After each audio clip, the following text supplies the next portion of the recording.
हिंदू पंचांग के अनुसार कार्तिक मास के शुक्ल पक्ष के चतुर्थी से सप्तमी तिथि तक छठ महाव्रत मनाया जाता है। इसमें भगवान सूर्य देव की पूजा होती। छठ व्रत खास तौर पर पुत्र प्राप्ति के लिए किया जाता है। छठ पर छठी मैया के जयकारे के साथ आराधना की जाती है। बिहार, झारखंड, उत्तर प्रदेश राज्यों में यह प्रमुख तौर पर मनाया जाता है। दिवाली के 6 दिन बाद छठ मनाया जाता है। छठ के महाव्रत को करना अत्यंत पुण्यदायक है। छठ व्रत सबसे महत्वपूर्ण रात्रि कार्तिक शुक्ल षष्ठी तिथि को होता है। सूर्योपासना का यह महापर्व 4 दिनों तक मनाया जाता है।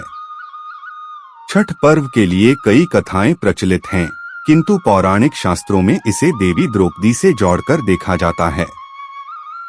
मान्यता है कि जब पांडव जुए में अपना सारा राजपाट हार गए, तब द्रौपदी ने छठ का व्रत रखा था। द्रौपदी के व्रत के फल से पांडवों को अपना राजपाट वापस मिल गया था। इसी तरह छठ का व्रत करने से लोगों के घरों में समृद्धि और सुख आता है। छठ मुख्य रूप से बिहार, झारखंड, उत्तर प्रदेश सहित कई क्षेत्रों में छठ का महत्व है।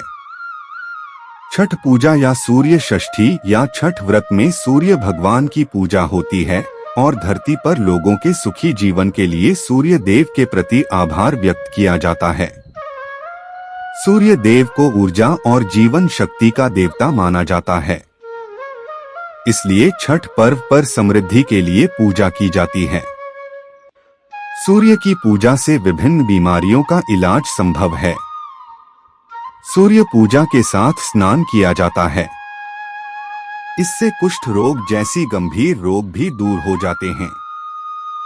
छठ पर्व परिवार के सदस्यों और मित्रों की लंबी उम्र और समृद्धि के लिए भी मनाया जाता है। एक पौराणिक लोक कथा के अनुसार लंका विजय के बाद राम राज्य की स्थापना के दिन कार्तिक शुक्ल षष्ठी को भगवान राम और माता सीता ने उपवास किया और सूर्य देव की आराधना की। सप्तमी को सूर्योदय के समय पुनः अनुष्ठान कर सूर्य देव से आशीर्वाद प्राप्त किया था। एक अन्य मान्यता के अनुसार छठ पर्व की शुरुआत महाभारत काल में हुई थी। सबसे पहले सूर्य पुत्र कर्ण ने सूर्य देव की पूजा शुरू की। कर्ण भगवान सूर्य का परम भक्त था। वह प्रतिदिन घंटों कमर तक पानी में खड़े होकर सूर्य को अर्घ्य देता था। सूर्य की कृपा से ही वह महान योद्धा बना था। आज भी छठ में अर्घ्य दान की यही पद्धति प्रचलित है। कुछ कथाओं में पांडवों की पत्नी द्रौपदी द्वारा भी सूर्य की पूजा करने का उल्लेख है। वे अपने परिजनों के उत्तम स्वास्थ्य की कामना और लंबी उम्र के लिए नियमित सूर्य पूजा करती थीं। एक कथा के अनुसार राजा प्रियव्रत को कोई संतान नहीं थी। तब महर्षि कश्यप ने पुत्रेष्टि यज्ञ कराकर उनकी पत्नी मालिनी को यज्ञाहुति के लिए बनाई गई खीर दी। इसके प्रभाव से उन्हें पुत्र हुआ, परंतु वह मृत पैदा हुआ। प्रियव्रत पुत्र को लेकर श्मशान गए और पुत्र वियोग में प्राण त्यागने लगे। उसी वक्त भगवान की मानस कन्या देवसेना प्रकट हुई और कहा कि सृष्टि की मूल प्रवृत्ति के छठे अंश से उत्पन्न होने के कारण मैं षष्ठी कहलाती हूँ। राजन, तुम मेरा पूजन करो तथा और लोगों को भी प्रेरित करो। राजा ने पुत्र इच्छा से देवी षष्ठी का व्रत किया और उन्हें पुत्र रत्न की प्राप्ति हुई। यह पूजा कार्तिक शुक्ल षष्ठी को हुई थी। मूलतः सूर्य षष्ठी व्रत होने के कारण इसे छठ कहा गया है। यह पर्व वर्ष में 2 बार मनाया जाता है। पहली बार चैत्र में और दूसरी बार कार्तिक में। चैत्र शुक्ल पक्ष षष्ठी पर मनाए जाने वाले छठ पर्व को चैती छठ व कार्तिक शुक्ल पक्ष षष्ठी पर मनाए जाने वाले पर्व को कार्तिकी छठ कहा जाता है।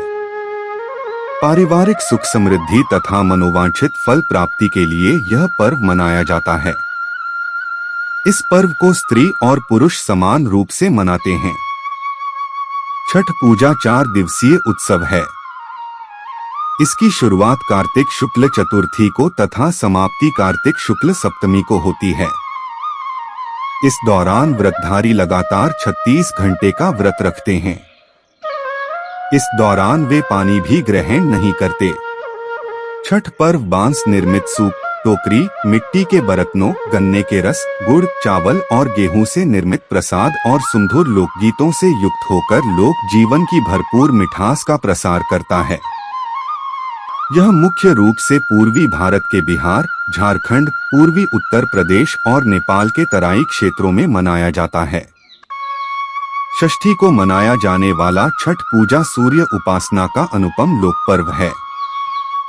छठ देवी भगवान सूर्य देव की बहन हैं, जिनकी पूजा के लिए छठ मनाया जाता है।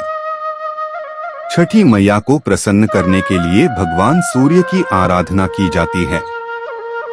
छठी मैया का ध्यान करते हुए लोग मां गंगा यमुना या किसी नदी के किनारे इस पूजा को मनाते हैं। इसमें सूर्य की पूजा अनिवार्य है, साथ ही किसी नदी में स्नान करना भी। इस पर्व में पहले दिन घर की साफ सफाई की जाती है। छठ पर्व पर गांवों में अधिक सफाई देखने को मिलती है। छठ के 4 दिनों तक शुद्ध शाकाहारी भोजन किया जाता है। दूसरे दिन खरना का कार्यक्रम होता है। तीसरे दिन भगवान सूर्य को संध्या अर्घ्य दिया जाता है और चौथे दिन भक्त उदीयमान सूर्य को उषा अर्घ्य देते हैं।